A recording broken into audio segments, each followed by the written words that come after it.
Good evening, everybody. I'm Josh Welsh, president of Film Independent, and welcome to Film Independent Presents.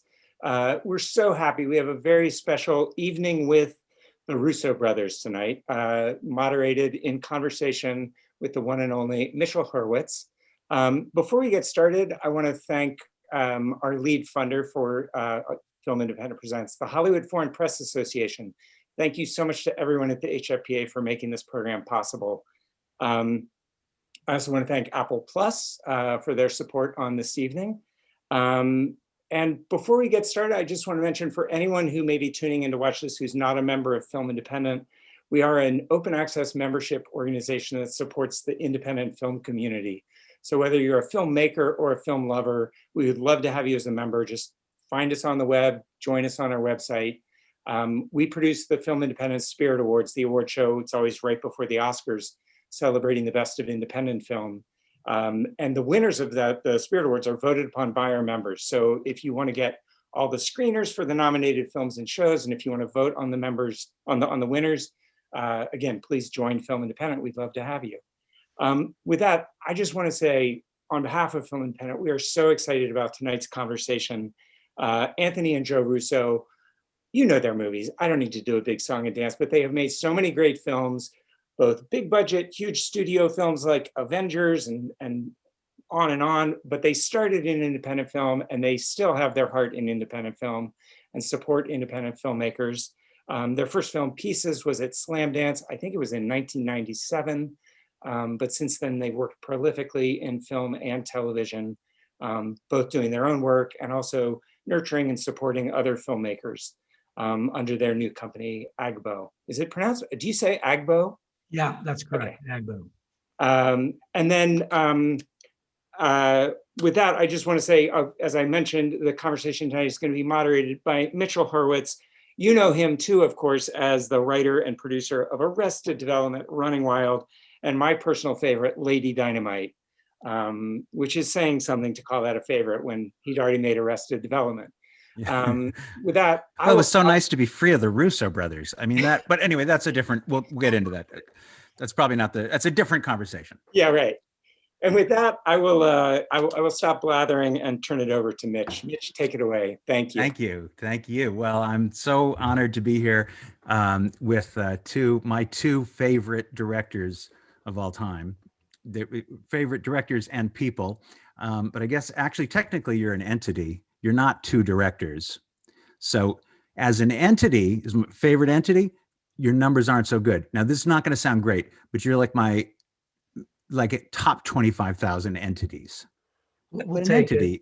Yeah, I mean, an entity could be anything. You know, it could be an otter. It could be huge. That's a big number. Yeah. We're going to be talking about you guys as independent filmmakers and the spirit of that. Even though you do so much more than that, you're also very dependent filmmakers. Wonder why that's not a. It should be the other way around, actually. You know, independent are the dependent filmmakers. Like they need the help and the credit cards. And anyway, we're going to talk. We're going to go through from the start of your career, which really was very indie, and through your education and your formation as a team after college. I think you'll answer some of these questions, and then into some of your very experimental television work, and then somehow making the leap to, am I getting this correct, being the highest grossing filmmakers of all time? Because some would consider that to be a we're almost there. We're right behind Spielberg. He's actually, it's not highest of all time. It's the highest grossing film of all time that you directed. That's right.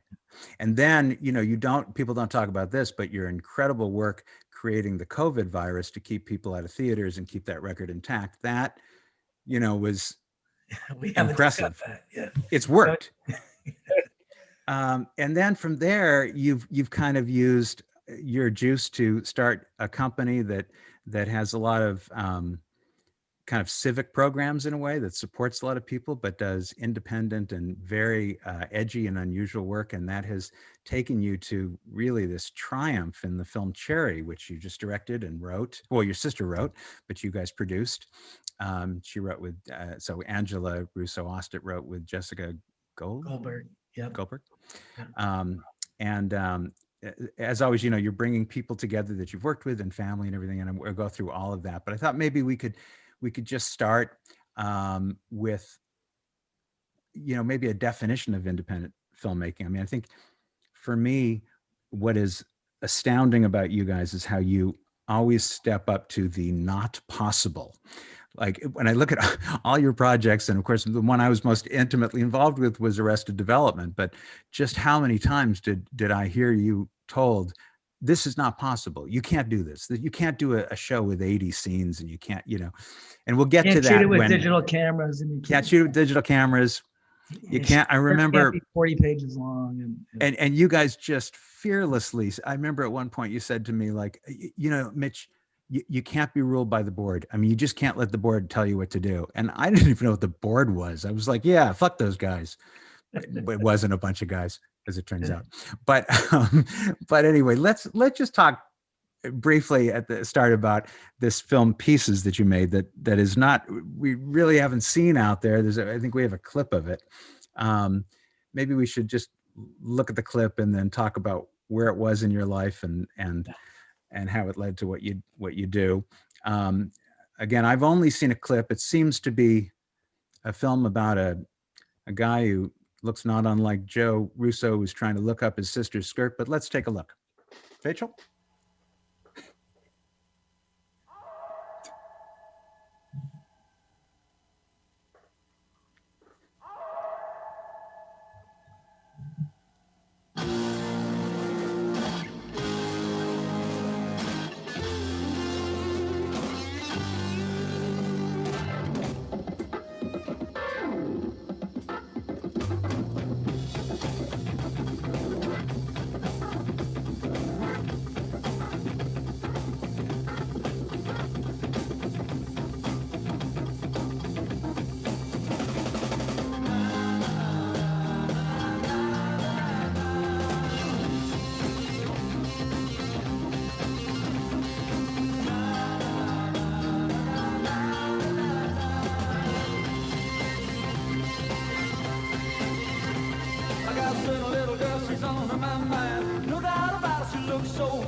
And as I understand, that scene goes on for another hour and a half. Is that That's correct? Right.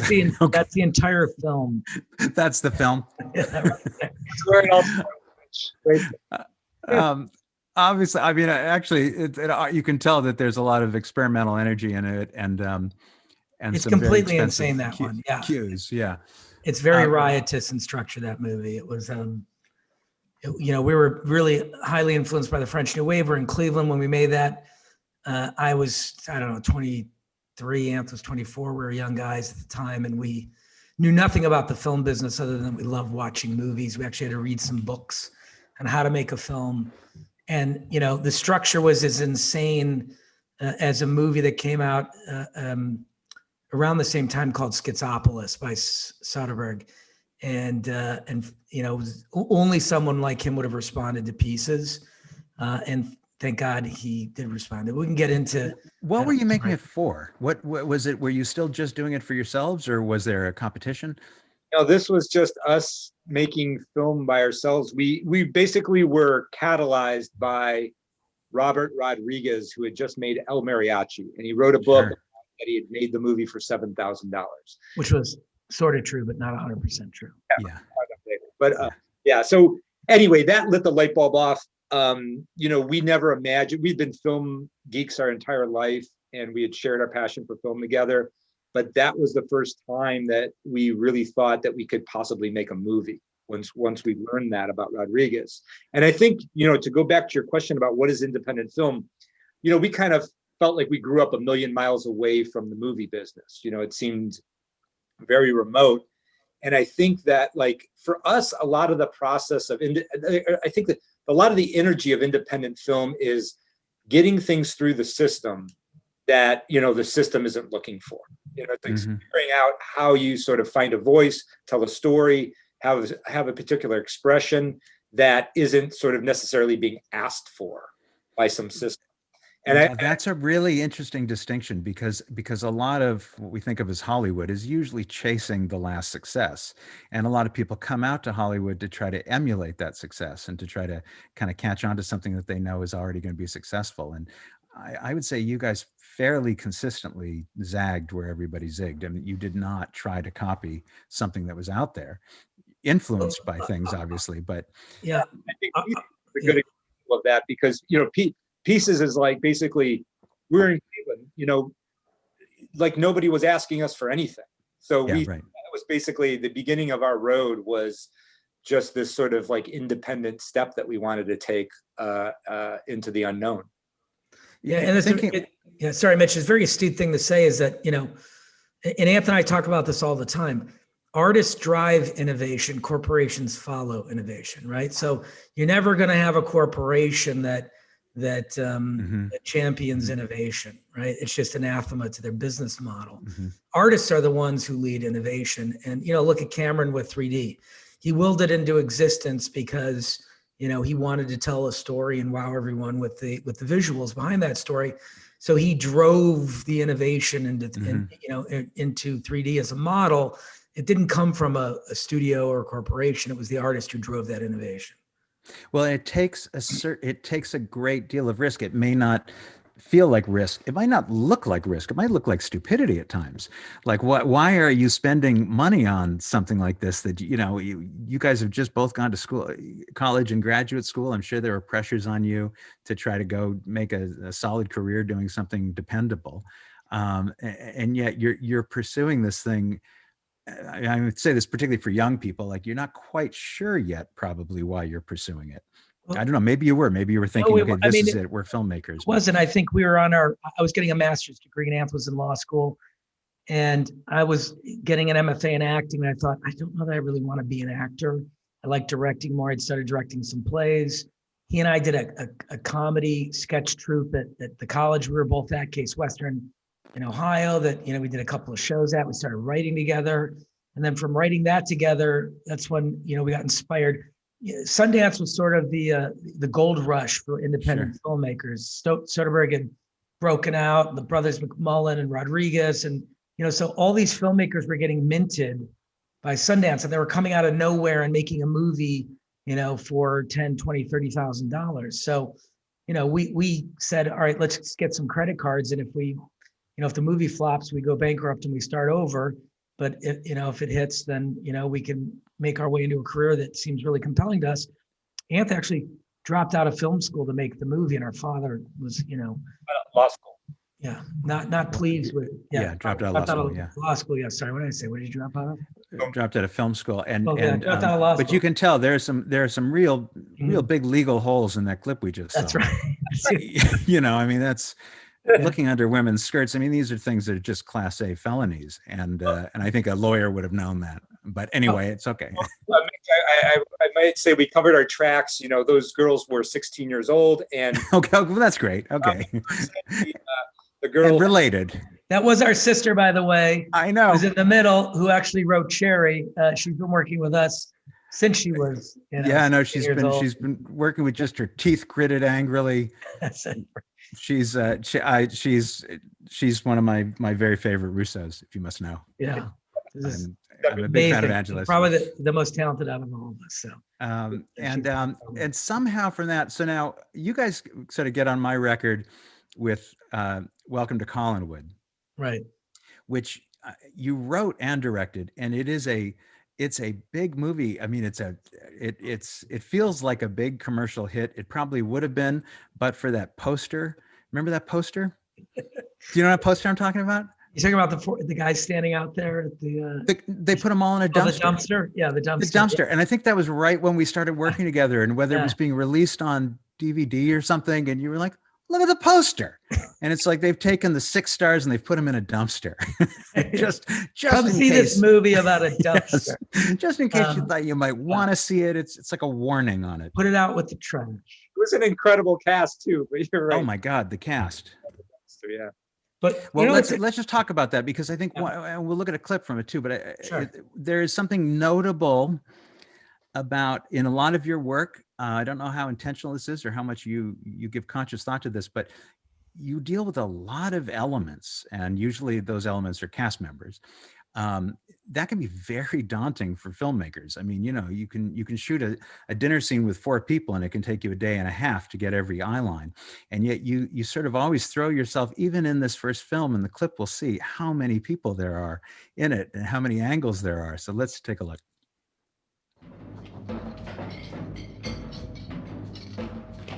They don't get here in 5 minutes. We go without them. Sorry, I'm late. What's this? We don't need this. This isn't a prop. I was beaten. Beaten? By the cops? No, Oswald, the guy we stole the camera from. I ran into him and his brother on the bus and they broke my arm. They're stealing a camera.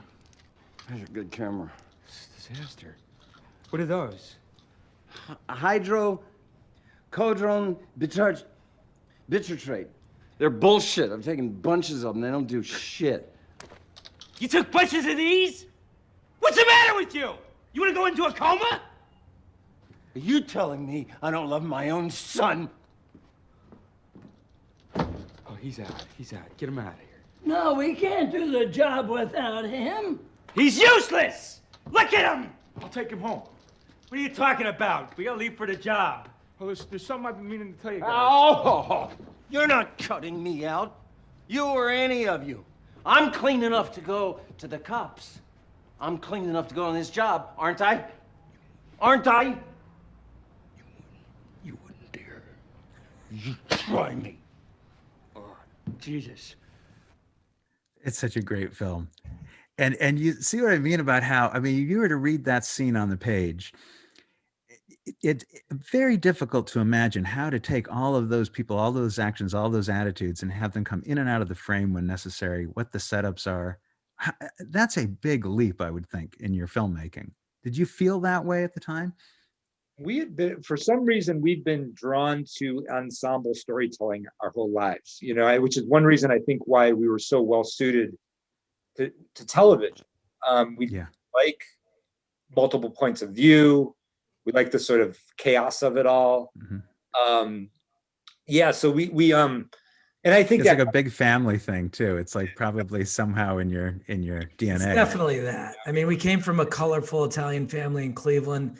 You know, you get that uncles and aunts coming in and out of your life, and everyone has a story, and everyone's trying to entertain each other with stories. And, you know, so it was we had a very fascinating upbringing in that regard. And I think that we view life as this complex collection of personalities that all have to figure out how to get along with one another. And that's why I think we like. When you think back on that, did that feel pretty intuitive how you put those actors together? Or say another way, if you were to get that scene today, would you look at it and think, oh my God, there's a lot of stuff going on here? It's interesting because there's, you know, one thing I think that defines our entire careers is we are at heart deconstructionists. You know, there's an intense amount of fuckery in everything that we do.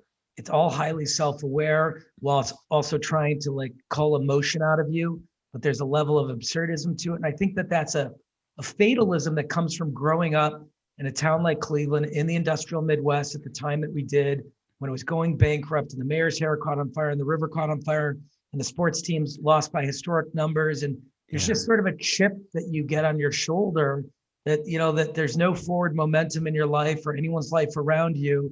And it breeds a certain sense of humor, this fatalism.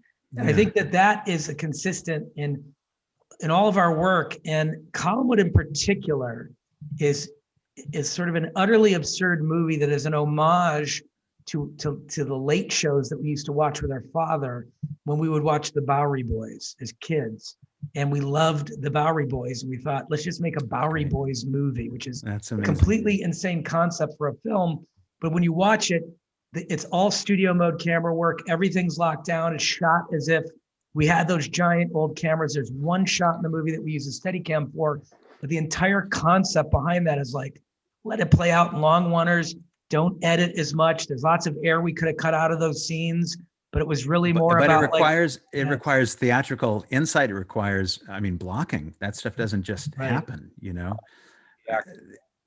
I think it's really interesting how you probably were not even that aware that you were calling upon those things in your youth that formed you. I mean, I think that the trick there has to be somehow, everything becomes trite, but just trusting your instincts. Your instincts were formed by those very particular things you listed in Cleveland, Ohio. Someone else's instincts might be, from a family where nothing ever happens. Right. And there are long pauses when people talk, and people have a hard time coming to decisions. But if you can find the truth in that, it would be very challenging to do as a young filmmaker, I would think. Yeah, and also what we were doing with those movies early on is, we didn't grow up playing with cameras. Pieces was the first movie we ever shot, and Welcome to Collinwood was the second movie we ever shot. So amazing. A lot of that process was us working out what we both loved and hated about movies. That's really was our relationship, especially with Pieces.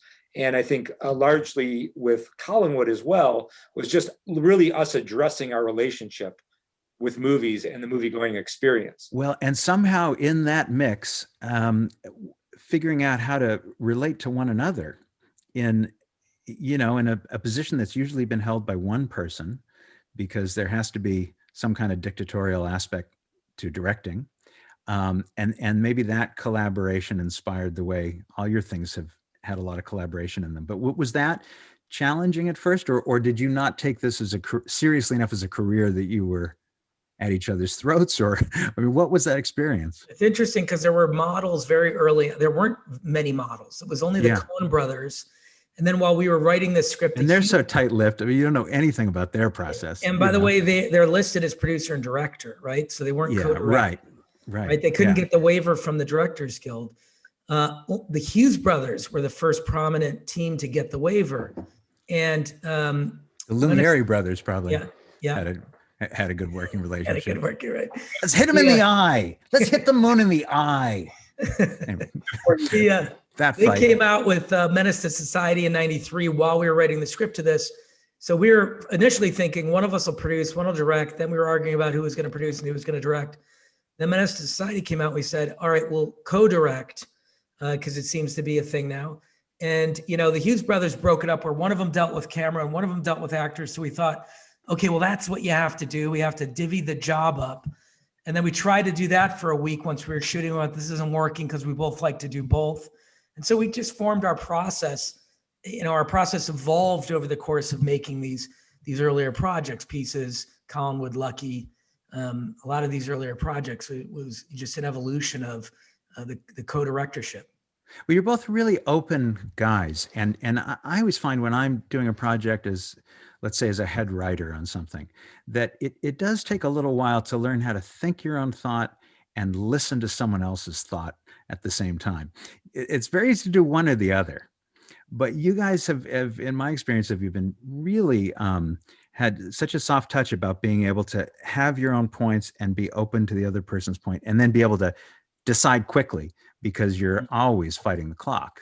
I mean, especially in independent film, that's got to be, you got to say, okay, we've got to decide this thing in 30 seconds.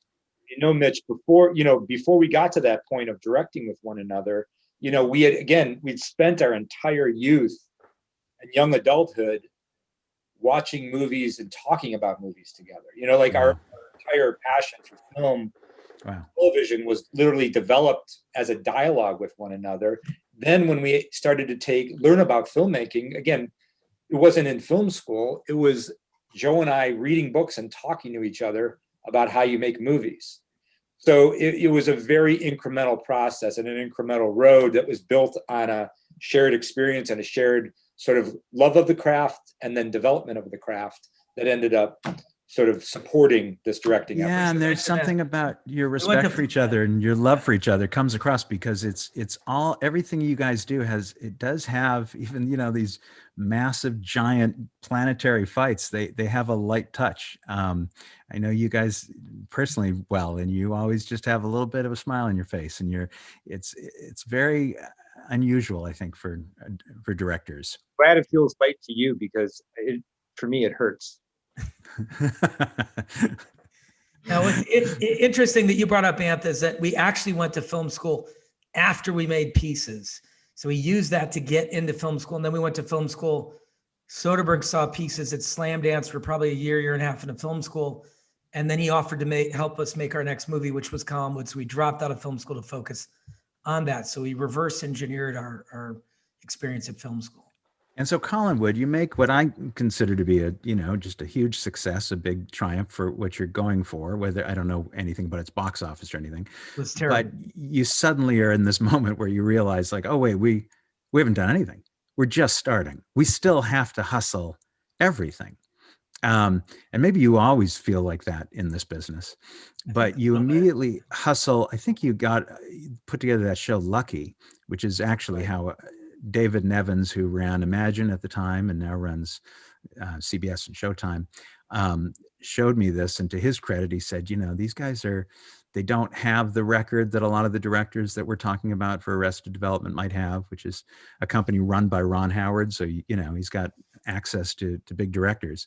But we don't have a clip from that, but that was a very unusual show, a very special looking show. It was very much about the filmmakers in a respect. And that got you to my attention. What were you thinking of at that time to do with your career? Were you just biding your time in television to get back into film, or did you know, or were you uneasy? Yeah, that was a fascinating moment. And,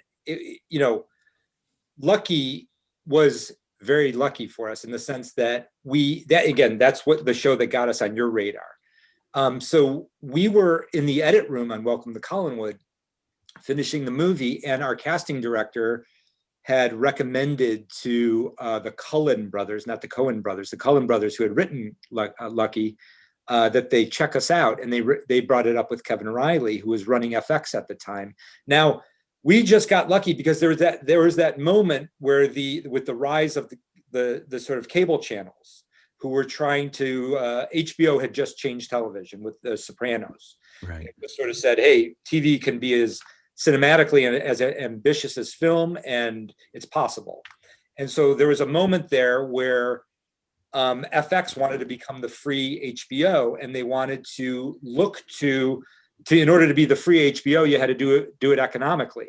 So they turned to the independent world, the independent filmmakers, as a source of resources, because they could afford them, number one, and number two, they were doing things that were quote unquote cinematic.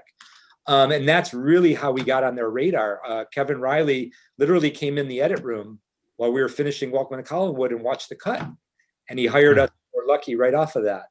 And then there's a personality thing smuggled into that as well, though, which is that, and I say this for young people starting out and that kind of thing, is it wasn't by design that you were probably immensely respectful of this casting director and open to their ideas, but because I know you guys and I know that's your nature, but it did not hurt that this casting director that passed along your name had great fondness for you guys. And that, a lot of people give that up when they say, this is my film, and they're holding on tightly, and I'm not going to let these people screw it up. And you guys kept your equanimity about you, and it really did keep doors open. It's so interesting. Well, it's the nature of our relationship as a collaboration. Like we're not sitting here talking to you without a collaboration between Anthony and I for the past 25 years. So we're not threatened by ideas. We invite ideas, and it's something we say to our crews that we've been with for well over a decade now. Best idea wins. It comes from anyone. Grip could come up and have an incredible idea, and we'll take it, because I don't know if that's ever going to happen, but I know what you mean. Like that's just a bad example, but no, the Grip search, there's the cleverest guys on the set, actually. They are, they're always like solving problems. You stay available to what's around you. We make very determined plans about what we're going to do so that we can throw them away.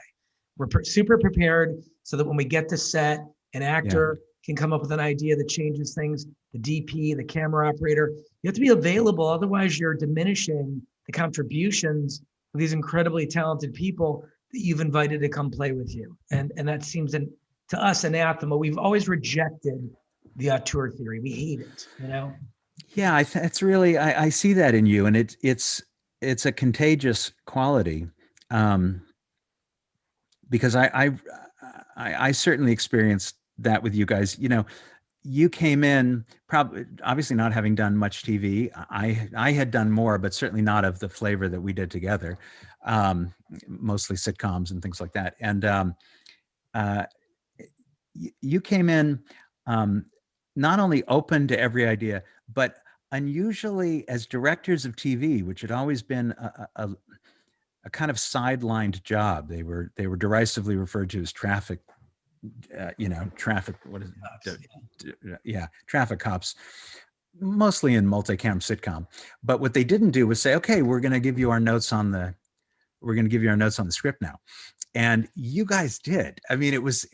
I remember it, like, because I was so proud of the script. I'd worked so hard on it, and you were like, "We've got some thoughts on the script," and the way you said it, and the way you put it out there, and just your personality, just made me say, great, I want to hear him. And of course it made the show so much better.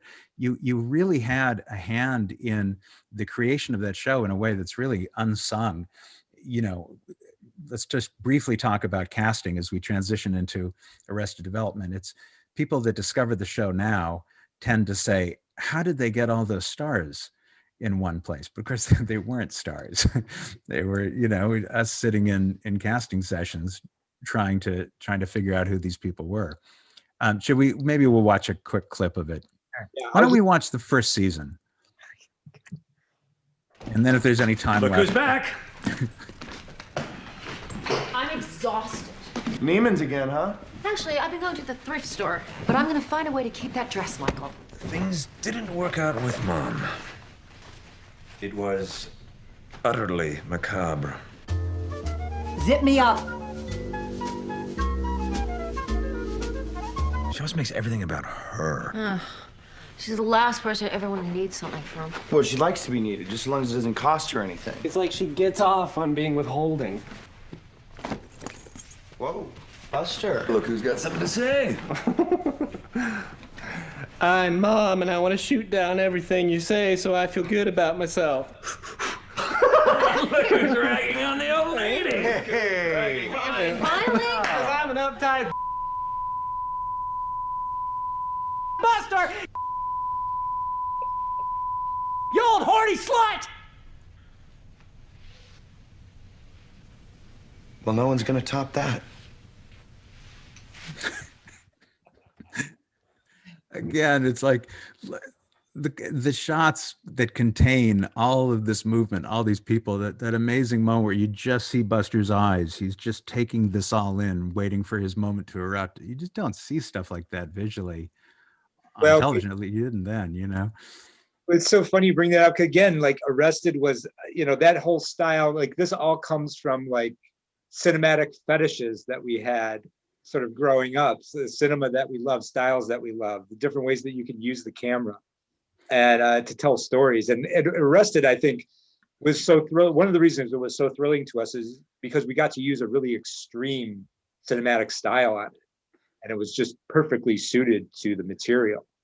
Yeah, I mean, it really was the way, it's a combination of how many scenes there were and the fact that we had to move quickly. Well, I don't know if you remember this, but you didn't allow there to be a monitor, because when there's a monitor up on the set that's hooked up to the camera, you usually get a cluster of executives standing around the monitor.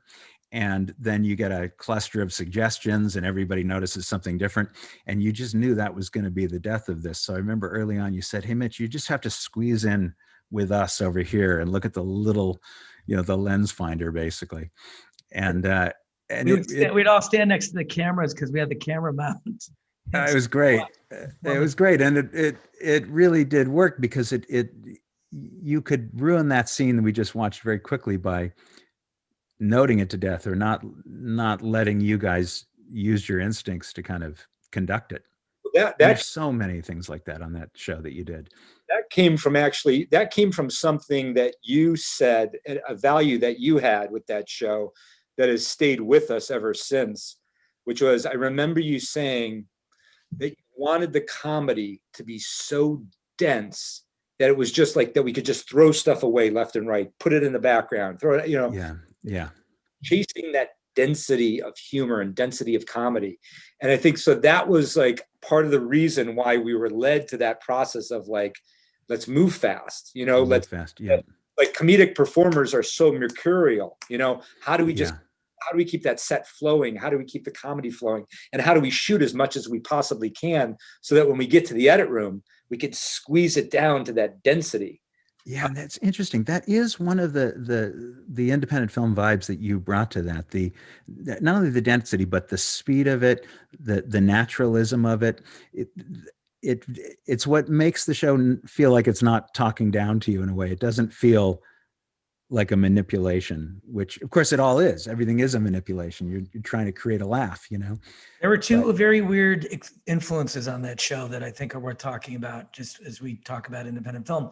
There was the dogma that was floating around, was coming out of, you know, I think it was Denmark, and some of the Nordic countries were exploring this notion, this dogma notion of like, this is how you shoot a movie in a very stripped down manner with natural lighting, and it has to be so long. And we are in Denmark. We have 3 hours of natural light every day. We must use the 3 hours of glorious light. And then there was, and we used that, and I don't know if you remember, I think we write a cover letter to the actors saying, you're all getting the same trailer. Don't expect great treatment. We're with hair and makeup. We're moving quickly here. This isn't like a standard, you know. Oh my God. I remember when the head of production at 20th was saying, guys, this is impossible. I mean, there's no way you can do this. I'm just going on record. I'm very, very, very concerned. And one of you said, don't worry about it. We're just going to go places. We'll go to a place. We'll shoot for a while. Just explain it very simply. Go to a place. We'll shoot the scene, and then we'll leave. That was your explanation. And I remember he said, but you're not going to just show up to a birthday party and shoot a scene. I mean, you got to prep this stuff. And you're like, don't worry about it. Don't worry. And you were absolutely right. I mean, the fact that you weren't daunted by it, I was too dumb to be daunted by it, but you weren't. You guys knew that this was going to be impossible to shoot this many scenes and have this many actors and attitudes and but you know what he all bought off on, Mitch, was the natural lighting, or one light.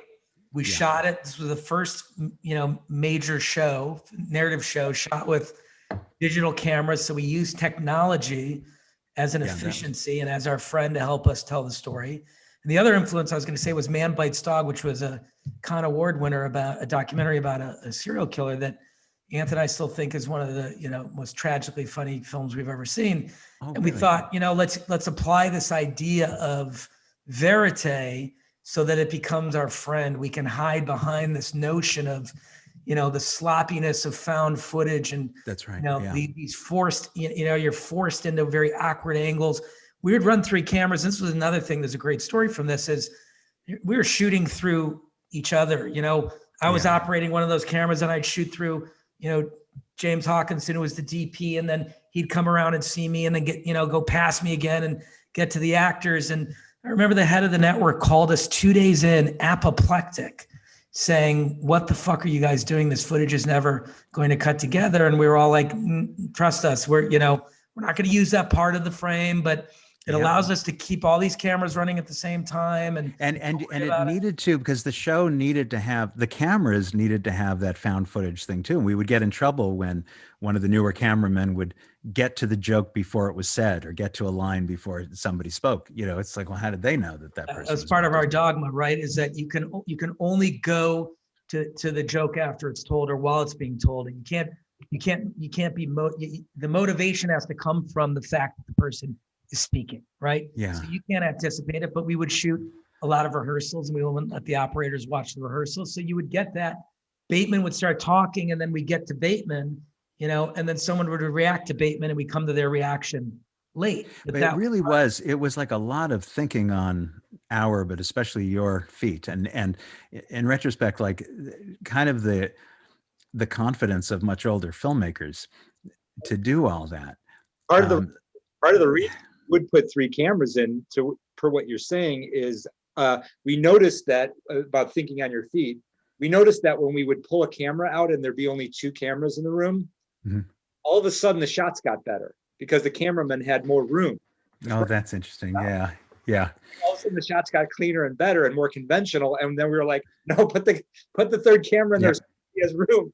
And it's kind of like how, you know, you're always on location, you're squeezed up against a wall to get a shot. Then you get on a set and you have a little more room, and it's like, oh, it just lost all that verite that, you know. One intimacy of that. One other thing about Arrested that I think is worth mentioning, is that, you know, with David Nevins and Ron Howard,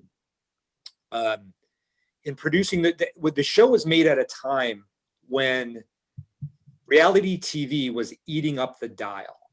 And basically, like, Ron Howard articulated this to us very clearly when we were hired. He had this belief that the half-hour comedy needed to be saved, and that it was getting killed because it wasn't economical. So part of the reason we were hired on that show, and this goes back to what your point earlier, is that because we were guerrilla filmmakers, like they were looking for somebody who could deliver something cinematically exciting, but at a budget. So that became our whole mandate of why we were sort of coming into the party. Yeah, and still there are a lot of people that would claim that job and say, "Oh yeah, we're guerrilla filmmakers," but you guys were the real deal in that you knew how to, I don't know, isolate, to turn off the sound of all those critics and all those worriers, and then have fun and do the job, and then go back to worrying about the bigger picture. It's a lot to keep in one spot, and then to, on top of that, experiment comedically by, you know, we started to realize that we had this, that we could do slapstick because everything was told so realistically that it opened up that vocabulary. I remember you guys came back, or Joe in particular had gotten a box set for Christmas of all these Blake Edwards films. You remember that? And you started watching these Blake Edwards films, which it's worth a young filmmaker watching Blake Edwards films, because the physical comedy is just startlingly clever. Unparalleled. Yeah, and that was the day I think we were shooting Buster zip lining across a hotel. And of course he's got a hook, and then his hand falls out of the hook immediately and he goes through a skylight. And as was always the case with you guys, you would just add, you'd be like, well, what if he lands on the bed and then the bed goes through the floor and then it goes into another, you know, just the layering of that, it really requires being really focused and really present. What's interesting about that show is the contrast between its verite and then the exceptionally choreographed high comedy physical gags that we would do. And it's a real interesting mixture. And Anthony and I always say that, like, you know, film functions at its best, or media functions at its best in contrast, right?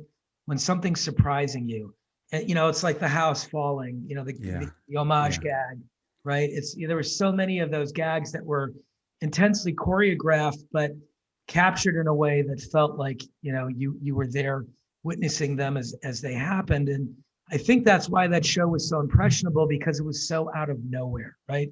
It seemed like its influences were not from television. It seemed like it came from some other place, and it wasn't. There were these very European influences on the way that we executed that show.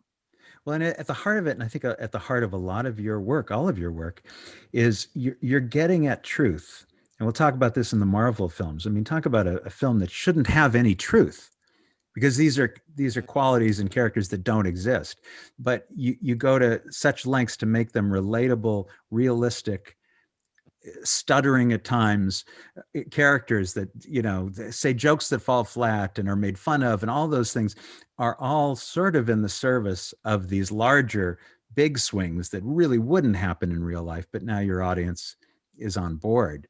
I think I feel like the transitional, you from there went on and started doing other TV from Arrested, and very soon helped get, I guess you were executive producers and created the birth of Community with Dan Harmon.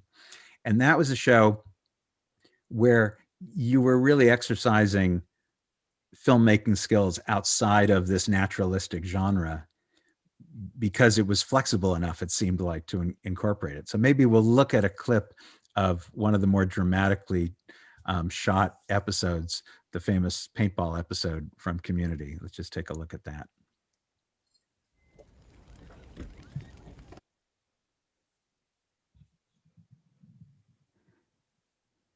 Shot entirely in the dark, which was such a risky thing, and with no sound, which no one had done. I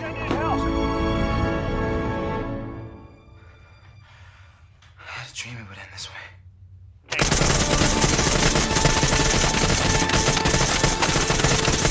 Emily, nobody's making it out of the library. Pull the alarm. Britta? Are you alive? Britta? Britta? Oh, hell. Someone's got to win this. Ah, Alpha 4 eliminated.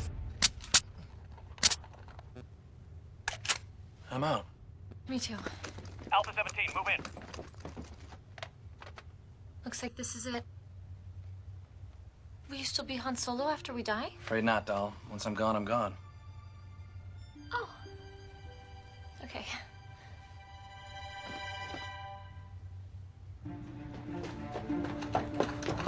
I gotta do everything myself.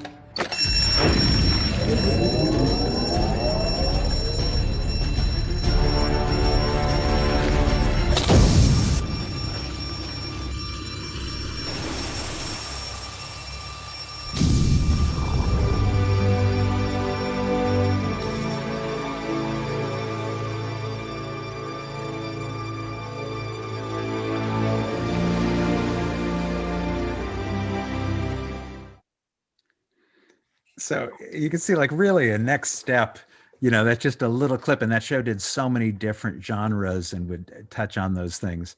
And also it's, again, very notable, like what a cast. The casting is just sensational. And what are your recollections of that? Did you go into that project thinking filmically, or was that again just like another, like, this is what's called upon you for the job and you just don't get in the way of it?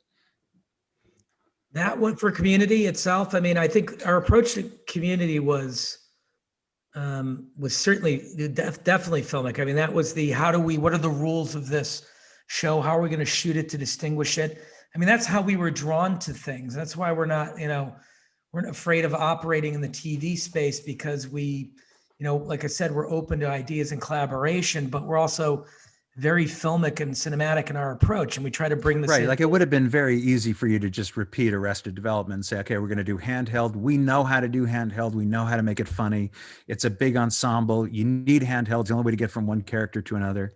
But you chose the harder path, really. We went more studio mode initially out of the gate with that. We would incorporate handheld depending on the style of genre. And that show really evolved, not dissimilar to the work we did with you, but with Dan, the three of us evolving that show as it was moving forward to the point where, it was Dan's idea to try a couple of crazy genre busting episodes in that first season. And we all had so much fun, and they seemed to get a lot of traction with the audience that we just started moving in that direction. And season 2 just became an exploration of genre busting episode to episode to episode. And it just evolved because we kept saying, well, what else are we going to do with this world? It's either going to be a workplace comedy, right?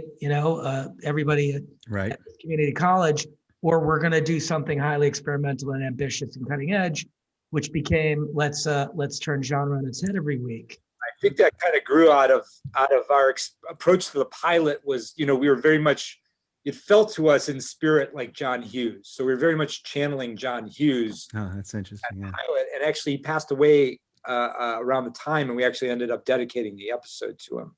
But I think that was sort of like the jumping off point of like thinking about cinematic genres and moving through them. And what people might not appreciate if they haven't worked in TV, or maybe they see TV now, but back then, you don't get a longer schedule because you're going to do an ambitious thing filled with special effects and paint that you can't reset, and it's going to need a million close-ups of fire alarms and all those things. It's like, no, you got your few days to shoot this thing. You've got your same budget.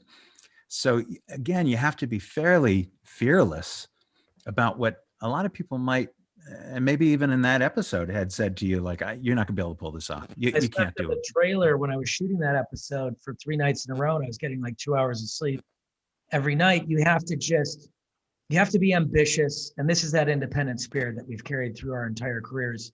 You create efficiencies with your ambition by relying on, collaborators and crew members who can help, and help you accomplish incredibly ambitious ideas. So we would run multiple units. I'd be running back and forth. I was going to say, did you split up? Were you and Anth shooting separately? And yeah, well, The Directors Guild is listening. No, we did not. Well, no, but I mean, you must have been planning separately, if not shooting separately. Yeah. Like, there's just too much to. Rhythm with, we developed a rhythm with television, which we developed on Arrested Development, actually, where because of the sort of production needs, we direct the pilots together, and then we go into an individual rotation on the episodes. Right. But I should note to what you're saying about having the confidence to do something like that. You know, that was our camera team from Arrested Development. That was Jim Hawkins, Gary Hatt. Great. And yeah, you know, again, yeah. And this is part of, like Joe was saying, part of it is based on having a team of collaborators who are like-minded, who you have a depth of working relationship with, where you can try crazy, ambitious ideas with, and hopefully. Well, and hope that they have the same spirit to move quickly, because, you know, the other dirty secret of television is, you know, you probably had that script for 2 days before you were shooting it. You know, certainly that was the case on Arrested. We were writing that one on the fly as we went. I mean, I think we wrote that line that Donald says as he runs around the corner 10 minutes before we shot the scene. You know, we were like, we just need a great death line for Donald in the episode. Great. You know, what's he going to say? So it was really, but you get in that rhythm, and you know, you get like, there's two things that I think are important. One is those efficiencies, and depending on your collaborators, because then you can send a B operator over there and say, hey man, we need a shot of that, an insert of that fire alarm. And then we get an insert of the paint coming out, you know, so you can really rely on your collaborators. And the other thing you brought up earlier was about emotional truth, which is so important. It doesn't matter what you're doing, comedy, drama, you know, big, little, half hour, you know, movie, you're just trying to capture emotional truth. And the things that, like, you know, the part, like Lucille, there's emotional truth in her behavior. We know people who behave like her, who are intensely selfish and self-important. And, you know, that's the emotional truth you're capturing. And the more dedicated you are to that, the funnier it becomes. Or if you're doing a drama, the more dedicated you are to the emotional truth, then the more intense and dramatic it becomes. Right, which does take us. I'm taking too much time, as I was worried I would, because I want to talk about Cherry at some length. But let's get into the Marvel stuff, because I think that what you're talking about there is at the core of that Marvel stuff. They had tried making, you know, comic book movies for years, and suddenly this Marvel universe took off. And you guys first got your feet wet with Civil War. No, it's not Civil War. Winter Soldier. Right. Captain America, Winter Soldier. And I remember, I mean, it seemed like it was out of the blue. How did you come to that job? And were you worried about the job? Did you think it was too mainstream? I mean, it was a bit out of the blue, to be honest with you. I mean, look, we had a wonderful decade-long run in television comedy, which we loved, you know. Yeah. But through that period, again, because we had, you know, if you look at the totality of what Joe and I have done with our careers, like we do have eclectic tastes, and we like to move around and do different things. So we had been planning for several years during sort of that run of television of like, well, what's our return to films, and what will we do? And we were thinking along the action line. So we were kind of gearing up for a big action explosion, because that was a favorite genre of ours that we hadn't had to do on a big scale yet. So you're sort of always pushing yourself into areas that you're curious about. I mean, that's another just big marker of independent thought. You're pursuing what you're curious about, not necessarily pursuing what you think you'll succeed in. Yeah, you know, great way to put it. Yeah, that is a great way to put it. And the bizarre thing about this situation was we were doing exactly what you're describing, but we got a call out of the blue that basically said, from our agent, that said, oh, you know, Marvel's got a list of 10 directors they want to talk to about the next Captain America movie, and you guys are on it. We hadn't solicited anything. Amazing. Yeah, it was really a strange. It came from that paintball episode, which is interesting to talk about, because you can see the roots of our work in Marvel in the episode, right? We're making fun of it at the same time as we're embracing it and loving it and celebrating it. But that music cue, I hadn't seen that episode in years, and I'm watching Shirley run down the hallway, and I'm like, that sounds just like the music cue from Winter Soldier. So it really is. Yeah, you're using every trick in the book to make people care, except it's kind of a boiled down version of it. I'm going to get them to care in 20 minutes about something that would never happen, you know? And so it's got to be good preparation in that way. I'm just surprised people saw that. It made the connection from one to the other. Feige is a real visionary in that regard. Yeah, I think he I'll writes say. down when he gets excited by something, well, who's behind this, right? Wow. Who's involved with this, and Yeah. he does his research and makes his phone calls and we came in the room and talked to him, but but part of you must be in that conversation. Part of you must feel like you're just bullshitting to get the job, because what can you possibly say in advance about how you know how to do a Marvel action film? What could you possibly say except you've read the comic books? And it's really interesting about being an independent filmmaker or having an independent spirit. You cannot, the times that we have tried to anticipate what it is that people want to see, we fail.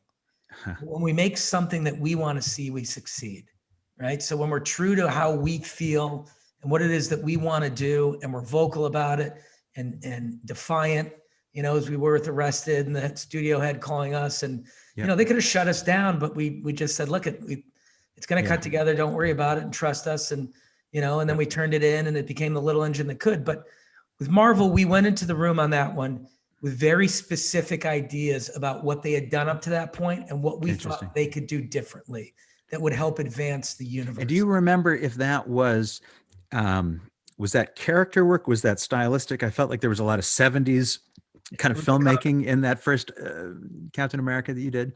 It's tonal, yeah. And also I want to note, just to frame this properly, Mitch, because it's interesting what you were saying about it.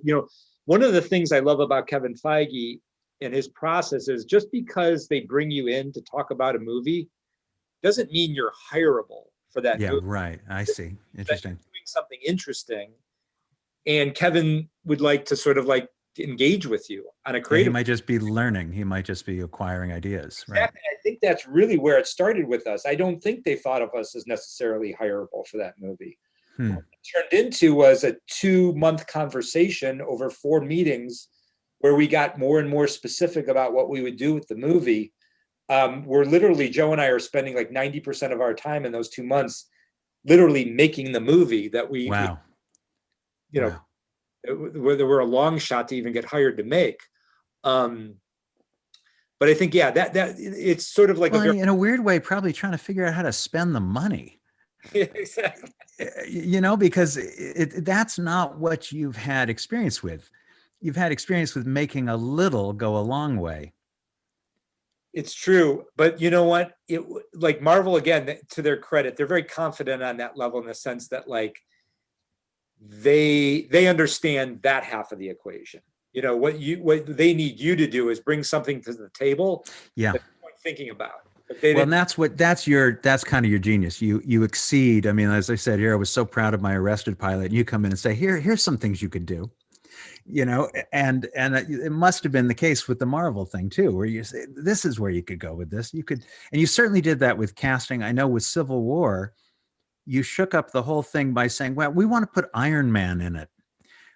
We've got this Captain America sequel. We'd like to make it, we'd like to give make it two-hander with Iron Man. We want to make him the villain. I mean, disruption has always been a friend of ours. We've always found that. And I think what's exciting about where the world is going is that people are embracing surprise and disruption more and more, right? Yeah. And if you look at our work, just track our careers, it's all disruptive, whether we're using disruptive technology or making disruptive choices or picking disruptive tones. We went to Marvel and basically said to them, hey, you know what you did with that first Captain America? We think you should flip it on its head and ground it. And, let's take them from a patriot because there's a ceiling on that, right? And let's turn him into a dissident by the end of the film. And, let's take a completely different approach to it. And, it could have won us the job or lost us the job, but that's the movie we wanted to make. And it ended up winning us the job. And if you chart what we did with the rest of those films, we went, okay, you have this grand experiment going on where you're combining all these different franchises and it's leading towards a bigger narrative. But you know what? If you keep telling the same story, it's going to get repetitive and people are going to get sick of it.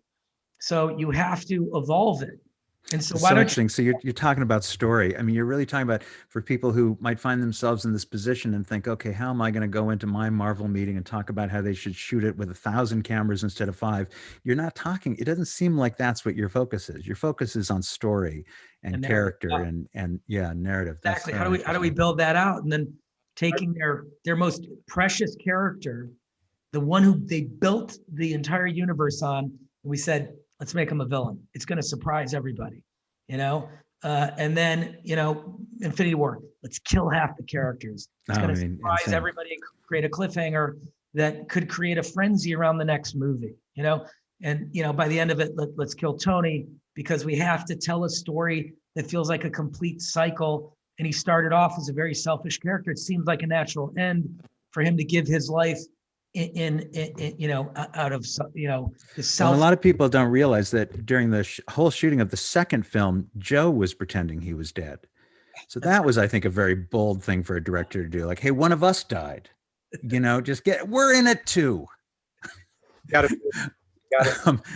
Well, I'm gonna kind of vault over the Avengers movies so we can talk about Cherry, but I'm sure it'll be in there because suddenly you're leaving this big sort of filmmaking move and you're going back to what I would call independent filmmaking, but it appears you're doing it with a budget, or at least you made it look rich and complex and cinematographically thrilling.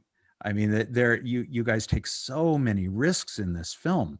Stylistically, you shrink the frame at one point for an extended chapter of a 6-chapter film, which you almost don't notice. And then it's almost like going to Oz and everything's in color once you come out of it. It really is effective. And yet none of those, you know, ideas or tricks or whatever you want to call them work without really solid grounding in character. So is that how you first found Cherry? Was it all about a search for a character that inspired you as filmmakers?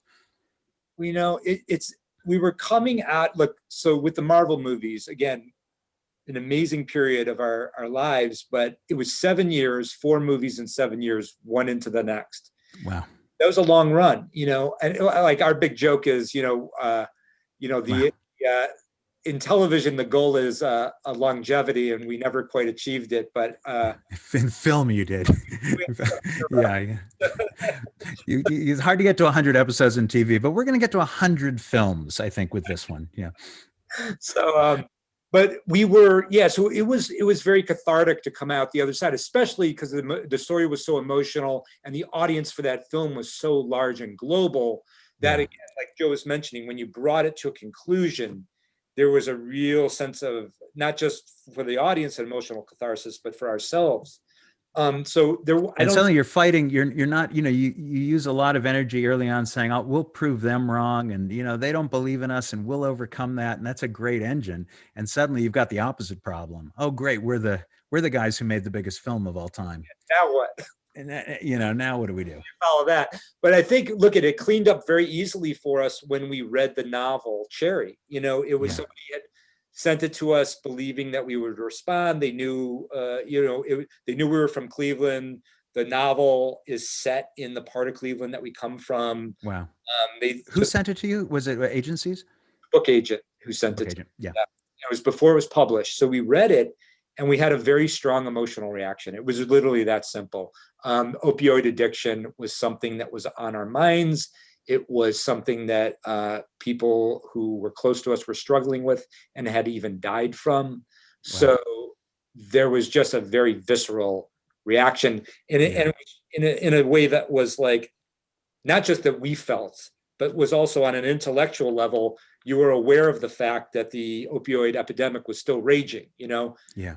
It needed to be run at and addressed. I mean, this past year during this pandemic, the highest count from opioid overdoses yet.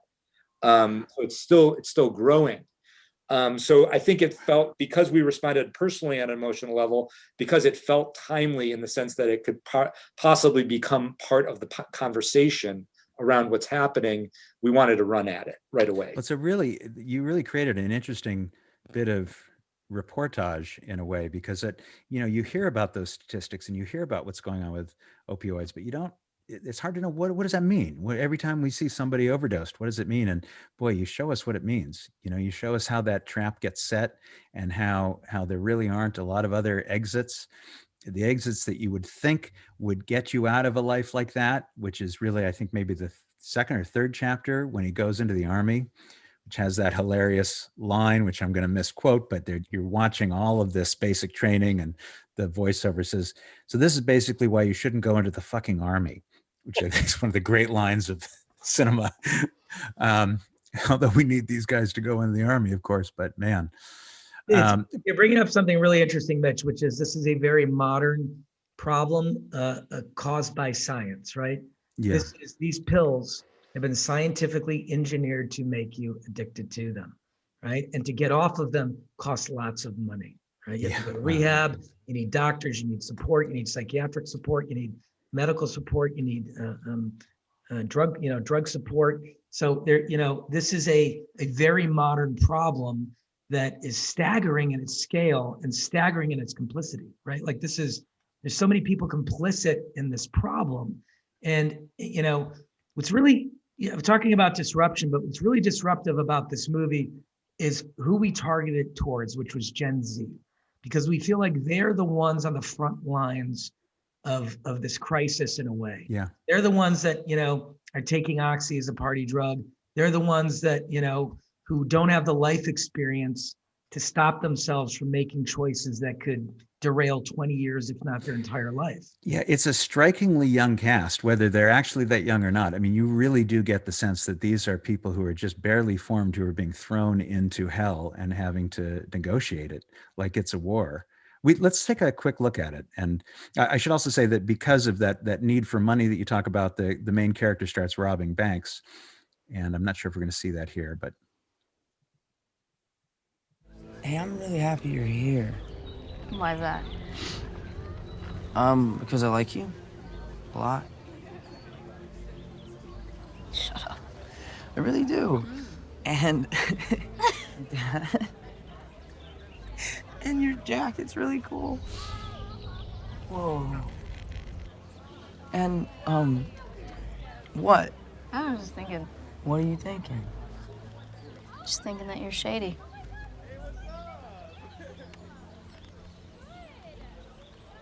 You want to go for a walk? It's worth noting that Tom Holland is on ecstasy, not the actor. The character is on ecstasy in that scene. He was also on ecstasy. Oh, that's smart. That's good. And you could tell the cameraman's on ecstasy or something. Maybe oxycodone. I couldn't quite tell. Yeah. But a lot of out of focus stuff. What are you going to do? Fire him now? It's got a problem. But that film, as you saw even in that little clip, there, it's all about people, it's all about performances, and somehow while doing that, you take great liberties visually and with effects, and maybe a lot of them aren't effects, maybe a lot of them they appear to be practical effects, lighting changes that I don't know if you did on the set or not, or yeah, we're doing very theatrical lighting changes, different lenses. I mean, the movie's broken up into 6 chapters, and each chapter is a different tone, because he goes through very intense life experience moments, right? It's about a 15-year life cycle, but it's a true story. We didn't quite mention, I don't know if I mentioned that, but it's based on an autobiography. Loosely based on Nico Walker's, but the book is fictional, but it's loosely based on his experiences with going to the war, untreated PTSD, drug addiction, robbing banks, and then ultimately incarceration and redemption. But, we wanted to take an intensely subjective approach to the character's journey so that you went on that journey with him, which is why, we shot that scene with an infrared camera where he's on ecstasy, start altering, his surroundings so that you're going with him, you feel like him, because ultimately our mission here is to create and engender empathy, because we don't think that, that this can be overcome without it. Trauma is a universal thing. We're all suffering from trauma every day. Our government causes us trauma, this pandemic is causing trauma, and it's going to drag out into the next few years where we're going to see the psychological ramifications of people being trapped in their houses for a year, So the movie really is about this idea that when you suffer trauma, that you need the collective to help you, and the collective has to express empathy. And we're anemic on empathy right now. And It's really interesting. And you're telling that, I mean, again, I wonder how much of it is intellectual at this point or is instinct, but you're telling that story, his point of view, by doing some very dramatic filmic things. I mean, they don't take, they are center stage. They don't take away the focus, but there's a scene where he's talking to a woman at the bank who won't clarify his financial situation, and she's almost completely in silhouette, and you just feel his experience of not being able to get through to another human being. Yeah, well, look at that the movie is in part a coming of age story about a very sensitive young man who is not sure how to handle these sort of extreme experiences that in part we all go through and in part are somewhat unique to him. But we tried, because it is the book, part of the magic of the novel that the movie is based on is this sort of inner monologue that the lead character has that is incongruous with his environment and his experience. Yeah. That's where the magic comes from. The tension between his inner experience and his external experience. So we were trying to find a way to translate that cinematically. And so the way we did it was we made a very hardcore commitment to the entire narrative and the entire visual palette of the film being his experience, being very subjective to his experience. Right. Like you mentioned, that woman is in shadow and faceless because he's intimidated going to the bank. He doesn't know how to make them understand what the problem was or to be empathetic to what his powerless. Yeah. So there's this sort of thing against him. And we use a variety of techniques throughout the movie to reinforce that feeling. And are the actors aware of this? Because you're at the same time, I mean, Tom's performance is just thrilling. I mean, I can't imagine how enervating directing and acting some of those scenes were, particularly at like the bus station. I mean, these are just gripping emotional scenes. He threaded himself for this role. I mean, he really committed intensely, spoke to a lot of former soldiers suffering PTSD, had a former addict as a consultant on set with him to understand what he would feel when he took these drugs, because he doesn't have experience with them. He lost 30 pounds right before we shot, then put it back on, then lost it again. I mean, it was really an intense emotional process for him. And when you're an actor playing a role this dramatic and this complex, you have to put yourself in that headspace for months, and it can get very depressing. And it must have. No, it must have. Oh, God. And so, real credit to him and Ciara Bravo, who plays opposite. And credit to you guys for not succumbing to that note of putting him in the Spider-Man outfit, because I think that would have really helped sales. But you guys said no, he's not wearing it. He's maybe we'll put him in a hoodie or something. Wait till you see the director's cut. The director's cut. The first few days we had him dressed as Spider-Man. It's more exciting, but it really is. I make that joke because there's just nothing of Spider-Man in there. I mean, it really is just it's really going to launch him, I think, in a significant way. And you discovered him, didn't you? Weren't you the guys that brought him into the first Marvel film? Cast him in Spider-Man. It was an intense process. It was a weird process because we didn't own Spider-Man. Sony owned Spider-Man. So Marvel didn't have control of it. So it was this strange courtship. Right. Where, That's massive right. IP. I forgot about that. Yeah.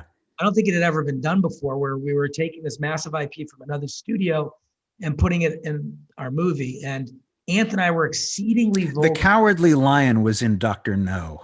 I don't know if you knew that.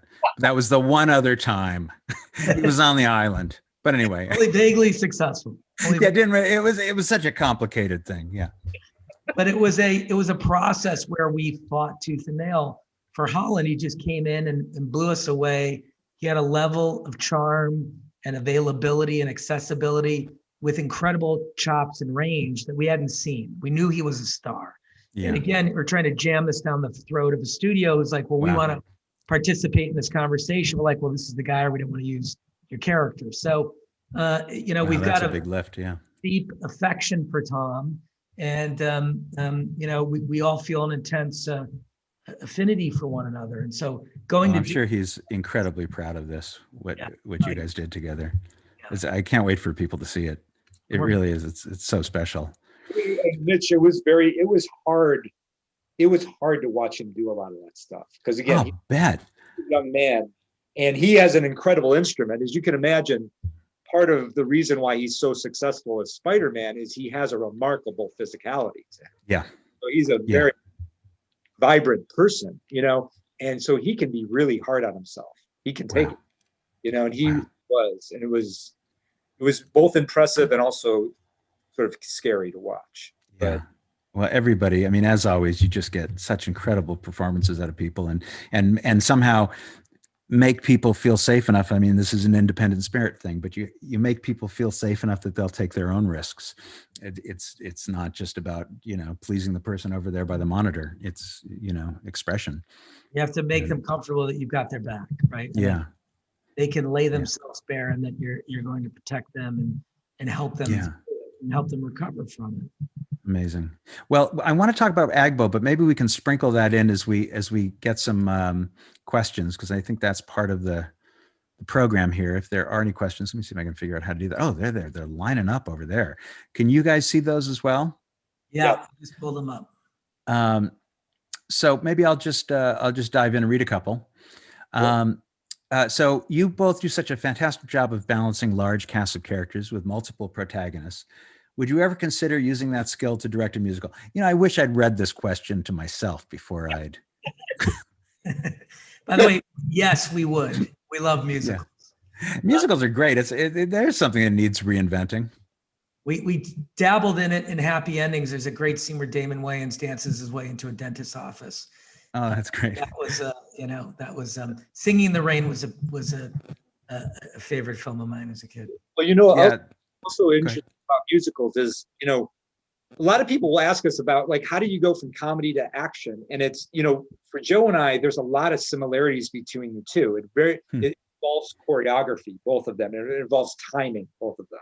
It's sort of and it's all based on that. And it's the funny thing is musicals have the same sort of building blocks, Well, and they're ensemble. I mean, I'm going to jump to Mia Singer's question here, which is there a difference working with an ensemble cast, like with Arrested, to say Marvel? It seems like you guys go out of your way in the Marvel films to really find those scenes where people can be a family and where they can interact kind of loosely. Feel like a similar skill, or is it a? I think one thing, I do think it is. I think part of it is the similarity for us is we again, this is kind of tied into the ensemble thing. Is Joe and I have a very strong dedication to character. That's the way we sort of explore storytelling, is through character. We structure narrative around character. And I think one thing that's kind of a hallmark of all of our work, whether it be comedy or action, is that we have a strong grounding with character. It's sort of, even for a show that's as hilarious as the rest of the development, it's we like to run at, as you do, that sort of who these people are and find a way to sort of ground them and make them feel real. Yeah, I guess that's at the heart of it all, isn't it? Yeah, and it's very, very much the same when you're dealing in a fantasy world that has a lot of sci-fi and action and all that. You have to do the same thing. You have to run right at those characters. I mean, strangely, the other strange thing about the Marvel franchise is the level of interest is so intense. It's more than just making an entertainment. You have to choose where to confound and where to delight an audience that knows more about this stuff than you do, probably. Somebody asked a question about this. I'm going to try to find it. Where to go? Well, I guess basically the question is about critics. Do you, how do you deal with that? Do you ignore it? Do you, critics now come in, everyone's got the same vote. So somebody who's just an anonymous person on Twitter and, the person from the New York Times. We've ignored it our entire careers, and it's just not something that's compelling to us. And I think that it can be detrimental to your filmmaking process to, care what other people think. And that's what I said earlier about this idea of you have to be true to what it is that you want to do and not care what other people think. I mean, some of our favorite films are incredibly controversial. You go back and read, Fight Club is one of my favorite movies. When it came out, I remember it was very controversial and it was up for, worst movie of the year and some sort, it's like, right. A classic, what So you can't care what people say or think. And I don't, it's like, it's very important to, be guided and motivated by your internal metric that gets you out of bed and makes you happy every day. Because the minute you start using someone else's metric, you've lost a sense of yourself. So let's talk about that particular idea in relation to some of the stuff you've done at AGBO, where you're really mentoring. I mean, you're not only mentoring people through some of the organizations you've started, but with other filmmaking, Relic, and what's the other one? The Arabic language one you guys did. Mosul. Yeah. Mosul, yeah. How does that work? Where you're now the person that is the note giver versus, is it about supporting their vision? I mean, how do you come out of about supporting their vision and just giving notes the way that we would on any project, and being a collaborator with them, hearing what it is that they want to accomplish, and then trying to help them understand, find ways to accomplish that correctly, supporting them, supporting the production correctly. There was an issue very early on in Relic where, we were working on that movie with Gyllenhaal's company, and it was down in Australia. And I was looking at dailies as they were coming in, and I thought, this looks very different than Natalie's short film. And I called, one of our young executives who was on the set, and I said, what's going on? And he said, well, the Bond company, forced us at the last minute to replace the DP that did all her shorts and hire another DP. And I said, well, this isn't her voice. So unfortunately, I think we should revisit the other DP, and we made a switch, and it changed the entire tone of the movie for her and the execution of it. That's part of your job as a producer, to support safety net makers. Yes, you got to be a safety net and find ways to support them creatively and physically.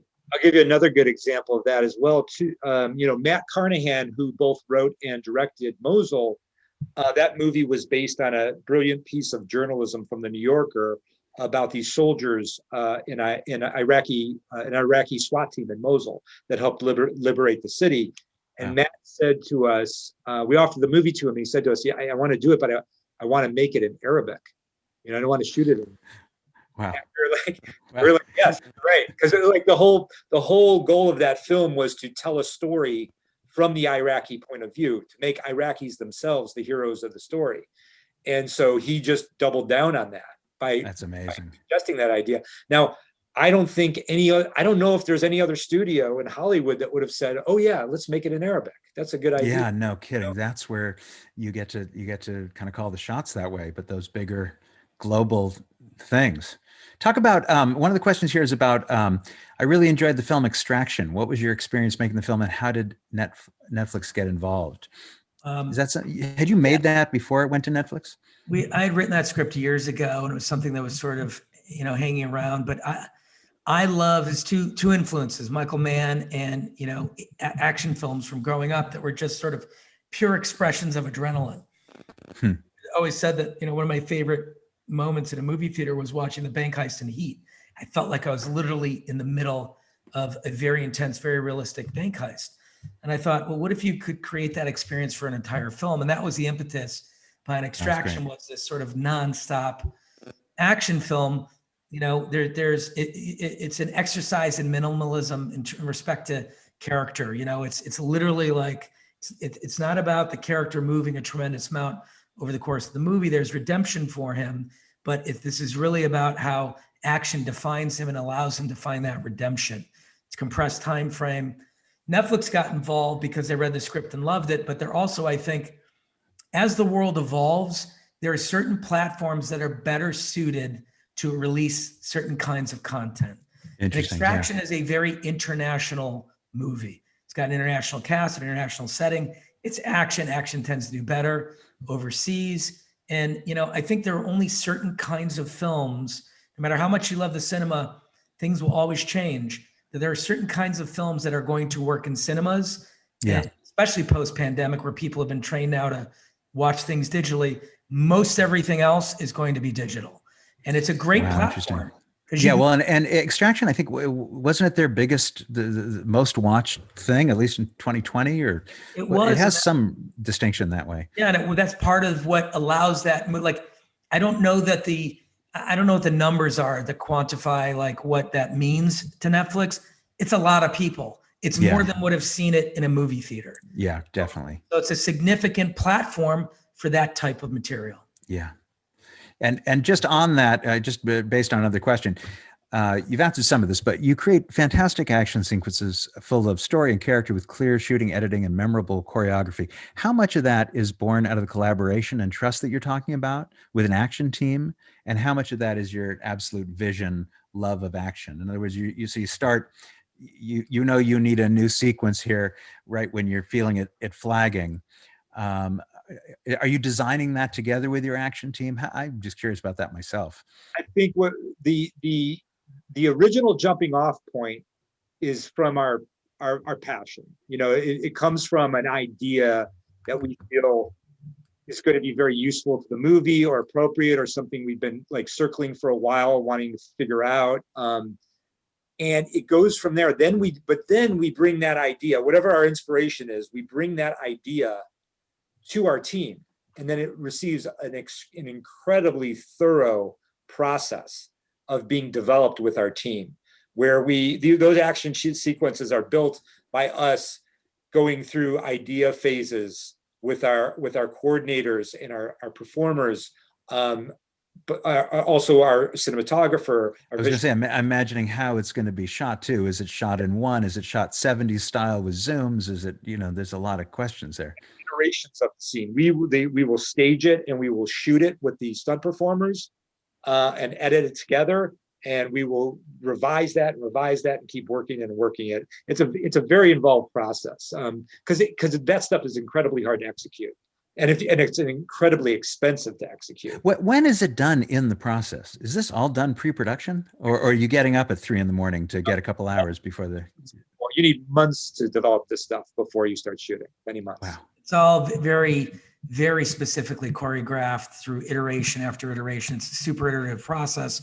We're looking at what we call stunt viz or pre-viz, or and they're coming in and we're noting it and honing it towards character. Sometimes we'll rewrite the script based on the sequence or things that we discover. A lot of times we don't craft those action sequences until we scout locations and we define the geography of it. That entire freeway sequence in Winter Soldier was built upon the locations that we were allowed to have and use. And so we would just walk the location. Yeah, I would think that would be, certainly comedically, that's always been, you have to go out into the set and see what's there and where Job in that clip we saw can collapse under the couch and block somebody else. And or Cross jumping off the balcony like Mary Poppins into the coffee. Oh my God.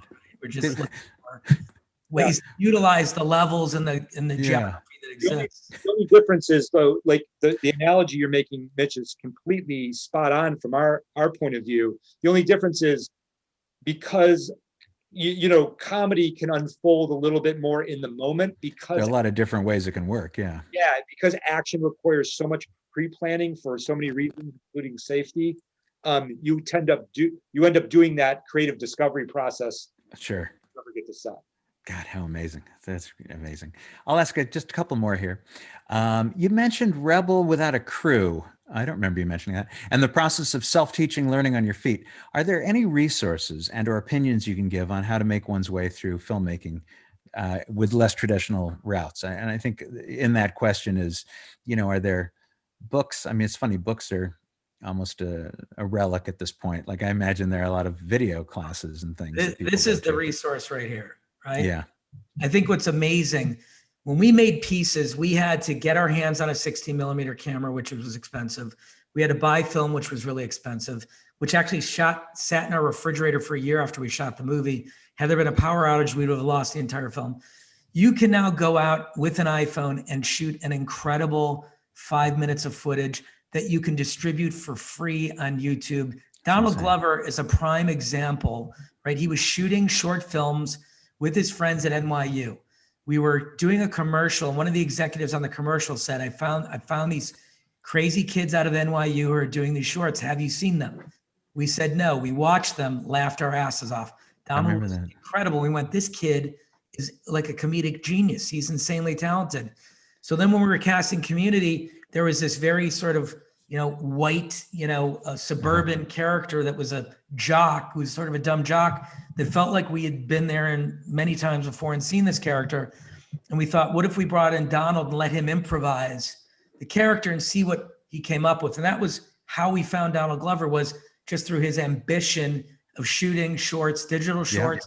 Amazing. He was posting on YouTube that people found. So I would say, just get out there and shoot.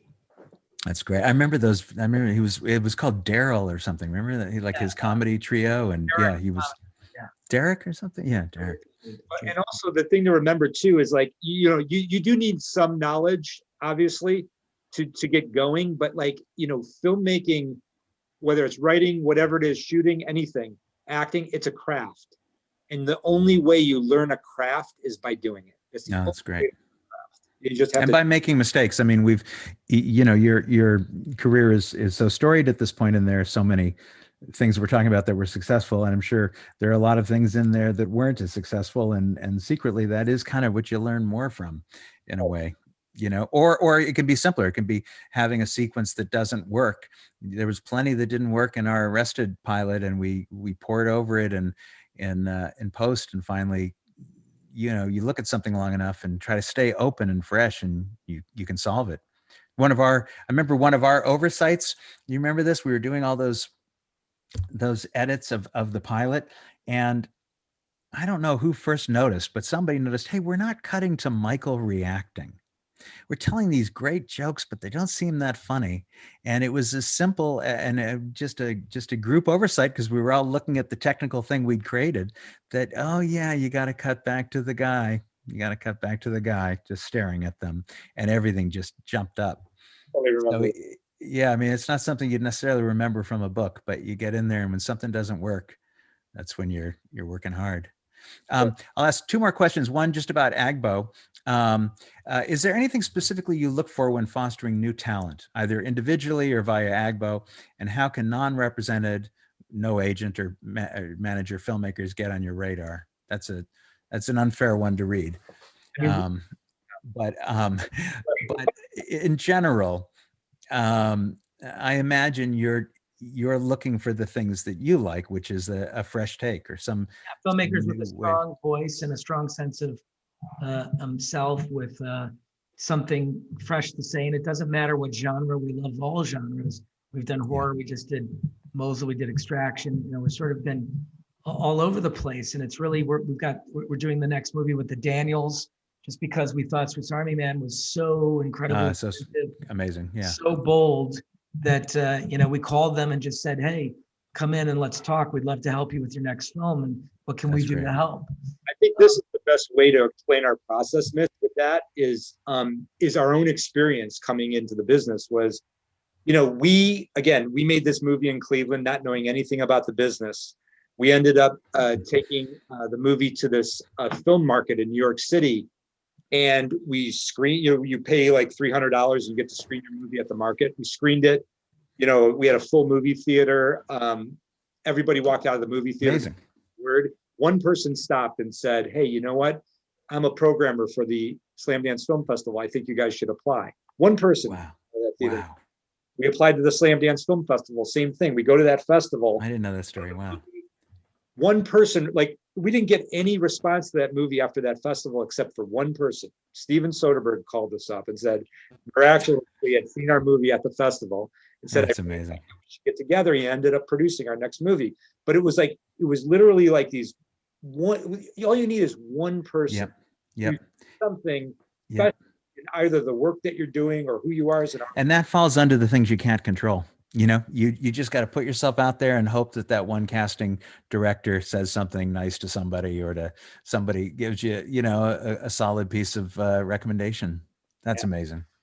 All right, I'm gonna wrap it up on a more of a heartwarming one, or maybe a heartbreaking one. What is it like working with your brother? How do you deal with disagreements? How do you divide up tasks? Would you recommend working with siblings? And I will add to that my own question. Are you taking on any new Russo brothers? Are you looking? As you know, I've always wanted to at least apply. I don't know if you're full up, but I think I could just get in there really nicely, and I could learn the foods. I know I could learn the foods. Mitch, you're in. Okay, it's just pasta, right? It's easy. You were the original third Russo brother. You were the first person we ever So I'll take it. So this might be someone who's asking about who wants to work with their own sibling. Is that, I mean, we all have disagreements with our siblings. How has that been? Or do you even think of yourself as siblings anymore? the funny thing is people always have two reactions. It's either, oh man, I wish I could work with my sibling like that, or oh my God, I could never work with. Yeah. It's very extreme. Look, it's hard for us to, Joe and I don't really self-analyze it. It's kind of just happens.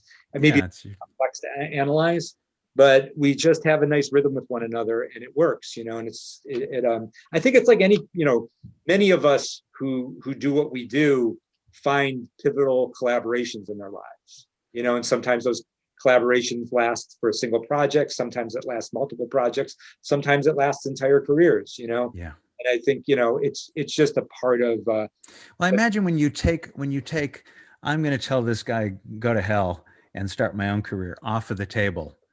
Yeah. It's liberating. When you're thinking, okay, well, I know I'm not going to be stabbed in the back, and I know I'm not going to stab this person in the back. So let's just skip that and just make this relationship work. I mean, I think that's got to be very liberating. Well, one thing I really love about it is, you have, and I think this is part of being successful. And like you were touching on this earlier, with Joe and I, when you work as a team, you're not always going to agree on everything. You're of course, disagree eventually, right? And so you have to have a process by which you let go of your own ego and let the process flow in a way that, the other one is so passionate about you have to give space for. And I think that's very healthy, to know that there's a point at which you don't just fight for everything. You have to, because that just becomes ego. Yeah. You trust. Yeah. You have to trust each other. Well, that's great. Well, guys, I love seeing you. I love talking to you. We could talk about this all night because you're such amazing fonts of information, and all the way through have just been so adventurous and so fearless. Even I'm sure when you didn't feel fearless. To me, that's the takeaway from you guys, that you've got that Alex Honnold fucked up amygdala where you don't run away from things you probably should have. You know what I mean? Probably, we can't do Mitch, 4 Marvel movies. Are you kidding? That's the Cleveland in us, Mitch. Yeah, it's fantastic. By the way, sorry, I was typing there. I was trying to speed answer some of these Q&As. Oh, nice. Yeah, but anything else jump out to you guys that I don't want to put you on the spot that you feel is worth calling out here? I just trying to answer those that jumped out at me. Mitch, I just really appreciate that you put your brain on us and our career. You're one of the most inspiring and exciting people we've ever worked with. So I like the fact that you would add this level of thoughtfulness to what we're doing is very touching. And well, that's nice of you to say. You guys mean the world to me, obviously. But anyway, it's a delight to see. I'm so happy for your success. I can't wait for people to see Cherry. There are people who are thanking you peremptorily in here saying, oh, we've had this in my family. Thank you for taking this issue on. And they can't wait to see it. And I know they're not going to be disappointed. Way to go. Happy to hear that. Thanks. Thank you, Mitch. And the most important question actually just popped up. It's from my daughter, Sophia, asking, who is your favorite child? I'd like to take a shot at that one. I think it's Basil. I'm going to go. I'm sorry, Sophia. I think it's got to be Sophia. Look, she's the only one who's even bothering with this. The others aren't even watching. Not even watching. Yeah. Oh my God, the insult implied there. But thank you again, Mitch. This was amazing. Good. Yeah, great seeing you. We love you. Love you too. More to come. Okay, go get him. Okay.